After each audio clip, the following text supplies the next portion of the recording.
सिलसिला शुरू करते हैं। सवाल नंबर 1 देखेंगे, जो 55 से अपन कंटिन्यू कर रहे हैं, इससे पहले बाकी 3 शिफ्ट के हो चुके हैं।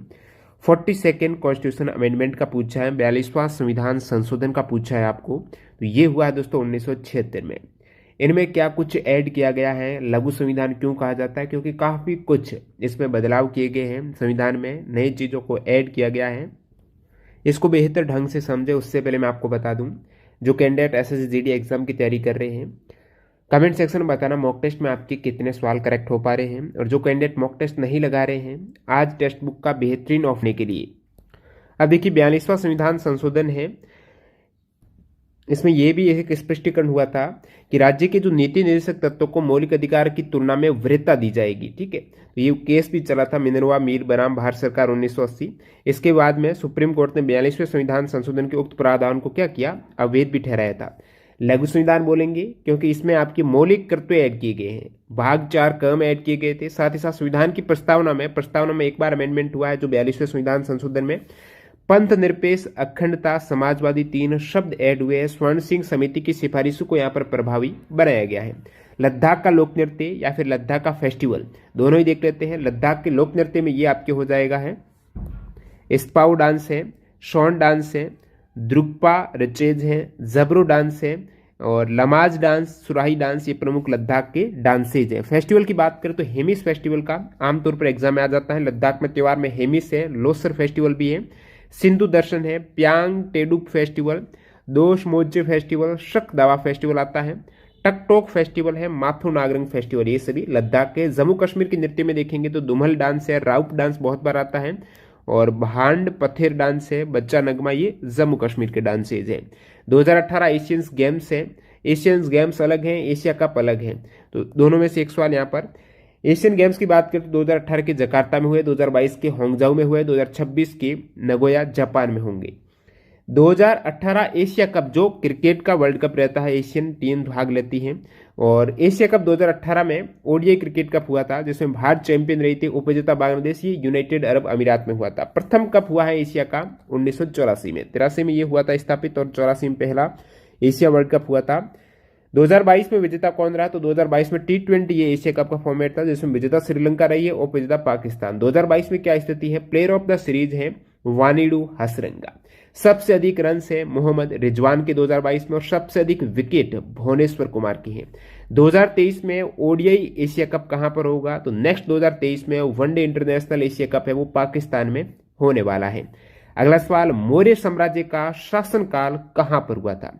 मौर्य साम्राज्य का शासन मगध राज्य में गंगा के मैदानों में, जो कि आप कहेंगे पाटलिपुत्र उनकी राजधानी थी, तो विकल्प यदि पाटलिपुत्र रहा होगा वो आप करेक्ट कर सकते थे। पटना शहर के निकट जो रहता है, वर्तमान का बिहार और बंगाल क्षेत्र है ना, मगध राज्य वहीं था।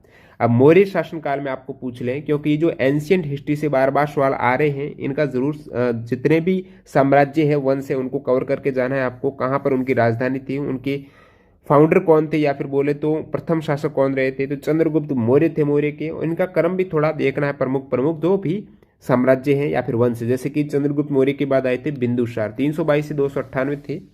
अब बिंदुसार आए थे, उसके बाद थे अशोक, फिर दशरथ मौर्य, संप्रति, शालीशुक, देववर्मन, ये और लास्ट में आप देखेंगे तो वो वृद्धरथ थे मौर्य साम्राज्य की। खिलाफत आंदोलन समिति का गठन कब किया गया था, एनटीपीसी में इससे काफी सवाल पूछे गए थे आपकी टीसीएस ने। जो कैंडिडेट एनटीपीसी की पीडीएफ फाइल 3000 प्लस क्वेश्चन है, एक्स्ट्रा फैक्ट डाउनलोड करना चाहते हैं, डिस्क्रिप्शन बॉक्स में डेमो वीडियो की लिंक मिल जाएगी बहुत कम प्राइस में, वो आप चेकआउट कर सकते हैं वेबसाइट toptrainingGK.in पर भी। खिलाफत आंदोलन है वो मार्च 1919 से जनवरी 1921 तक था। और खिलाफत आंदोलन समिति है ये बंबई में इसका गठन हुआ था मार्च 1919 में। गोप नृत्य कहाँ का प्रचलित है, गोप नृत्य की बात करें तो गोवा का लोक नृत्य है, गोप गोवा का, जो कि फाल्गुन माह में शिग्मो उत्सव के दौरान, शिग्मो उत्सव फेस्टिवल रहता है जो गोवा का, उस दरमियान गोप नृत्य है इसका। अगला सवाल है कि 1971 में कौन सी योजना, 1971 में यदि पंचवर्षीय योजना का पूछा तो चौथी थी वो 1969 से 74 के मध्य। अदर जैसे एक पेंशन फैमिली पेंशन स्कीम भी आई थी, एम्प्लॉय फैमिली पेंशन स्कीम 1971 में। नेक्स्ट सवाल, हरित क्रांति की अवधि आपको पूछी है। हरित क्रांति है ये 1960 में आ गई थी, लेकिन विशेष अवधि जो इंडिया में रही है 1967-68 से लेकर 77-78 है, तो 67-68 ये वाली अवधि से। हरित क्रांति के जनक पूछे तो नॉर्मन बोरलॉग है। इन्हें इस हेतु 1970 में शांति का नोबेल प्राइज भी मिला है। भारत में हरित क्रांति के जनक हैं एम.एस. स्वामीनाथन। नेक्स्ट वाला है राष्ट्रपति बनने की योग्यता। राष्ट्रपति बनने के लिए आर्टिकल 58 में दे रखा है उनकी योग्यता, जिसमें एक तो वो भारत के नागरिक होने चाहिए, एवं भारत के प्रथम नागरिक होते राष्ट्रपति। उम्र 35 साल प्लस अधिक होनी चाहिए। राष्ट्रपति पद के उम्मीदवार को लोकसभा का सदस्य बनने की योग्यता रखनी चाहिए। सरकार के अधीन किसी लाभ के पद पर वो नहीं होना चाहिए। भारत में 2018-19 में कितना इस्पात उत्पादन हुआ है? इस्पात स्टील का पूछा है, तो देश में कच्चे इस्पात की क्षमता 2018-19 में 142 मिलियन टन थी, जबकि कच्चे इस्पात का जो उत्पादन हुआ है क्षमता 142 तक हो सकती थी, लेकिन प्रोडक्शन हुआ 110.9 मिलियन टन। इस प्रकार आप देखेंगे रो स्टील जो रो इस्पात है, कच्चा इस्पात है, उसके उत्पादन में भारत सेकेंड रैंक पर है ओवरऑल वर्ल्ड में, फर्स्ट रैंक पर है चाइना। तो ये स्थिति है 2018-19 में 99 MTPA रहा है इस्पात का, तैयार इस्पात का उत्पादन। बढ़ती मांग को देखते हुए देश में कच्चे इस्पात की क्षमता बढ़कर हो गई है 142 MTPA। इस्पात उत्पादन क्षमता जो 2014 से 18 में 110 मिलियन टन थी और 18-19 में बढ़कर 142 हो गई है मिलियन टन, काफी बड़ी है, सेकेंड रैंक हासिल कर दी है। 6.1% की हिस्सेदारी है दुनिया की कुल इस्पात उत्पादन में इंडिया की, ये इंपोर्टेंट फैक्ट है। नेक्स्ट वाला, आवर्त सारणी में परमाणु क्रमांक 33 किसका है? तो 31 है, 30 तो जिंक का हो जाता है आपके, फिर 31 है गैलियम का, ये जे जर्मेनियम हो जाएगा 32 है, 33 है अर्शे, ठीक है आर्सेनिक, तो ये आर्सेनिक हो जाएगा।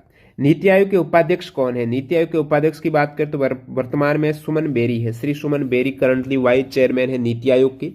चेयरमैन है नरेंद्र मोदी।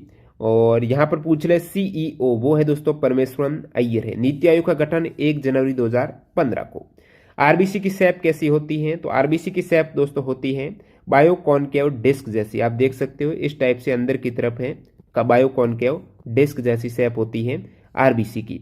डब्ल्यूबीसी की शेप की बात करें तो ये अमीबीय रूप, जो अमीबा अपना रूप बदलता है, इसी प्रकार डब्ल्यूबीसी भी अपना रूप बदलती है और रंगहीन होती है।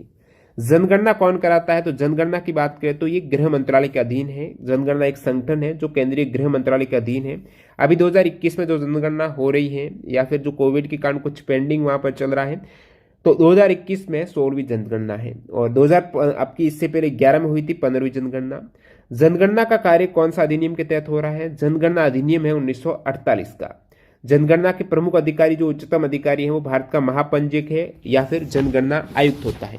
वर्तमान में जनगणना आयुक्त कौन है, ये इंपोर्टेंट, तो वो है विवेक जोशी, वर्तमान में जनगणना आयुक्त।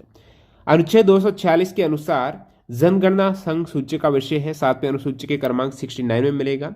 जनगणना से पहले भी सवाल आ चुके हैं कि पहली जनगणना हुई थी लॉर्ड मेयो के शासनकाल में 1872 में, जो कि गैर तुल्यकालिक थी। और नियमित जनगणना जिसे आप तुल्यकालिक बोलते हो वो 17 फरवरी 1881 को हुई थी। उस समय जनगणना आयुक्त थे WC प्लोडेन थे, जो लॉर्ड रिपन के काल में हुई थी। अब आपको पूछा जाता है जो जनगणना में गिरावट कौन से दशक में देखने को मिली थी, ठीक है, जहां पर विभाजन महाविभाजन, गिरावट 1911 से 21 के दशक में एक डिजीज आ गई थी, उस केस में काफी लोग मारे गए थे और यहाँ पर गिरावट देखने को मिली जनसंख्या में 1911 से 21 के मध्य। और प्रथम विश्व युद्ध भी था, तो इसमें 0.31% की दशकीय गिरावट देखी गई थी। 15वीं जनगणना 2011 की जनगणना के अनुसार सवाल पूछा हुआ TCS के द्वारा कि किस राज्य की एकमात्र राज्य जिसकी जनसंख्या है वो नेगेटिव में चली गई थी 1 से 11 के मध्य दशकीय वृद्धि, तो वो ऋणात्मक वृद्धि थी। नागालैंड की 0.47 माइनस में चली गई थी। 16वीं जनगणना है 2021 है, ये प्रथम डिजिटल जनगणना है और वर्तमान में इनके आयुक्त हैं वो विवेक जोशी हैं।